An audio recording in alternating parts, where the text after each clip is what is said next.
No, nahrávanie.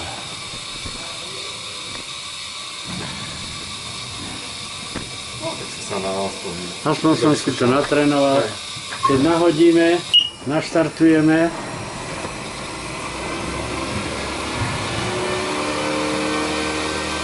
Kolesa sa točia.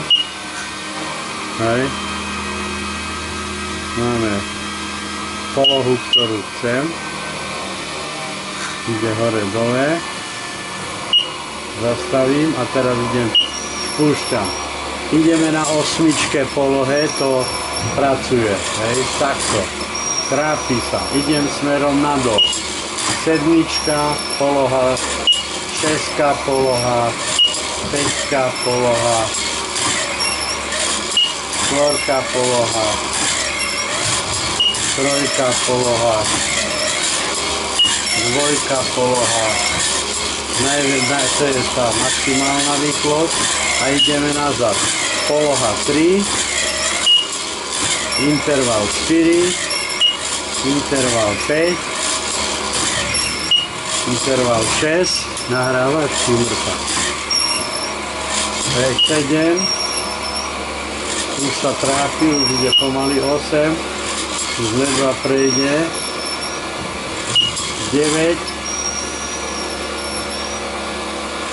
ledva prejde, 9, hej, a keď prejde ledva 9, dám 10 a na 10 už nevládze, len keď jej pomôžem, tak ho prekoná.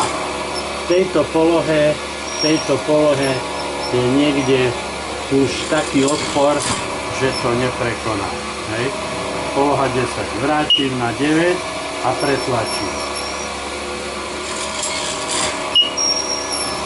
8, 7, 6, 5.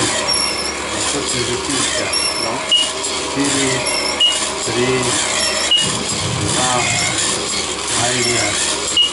Stop. Stop. Dobre. Čiže vieme, kde je problém. Že máš výpravdu v tomto smere, že nevládze prekonať odpor, ktorý mu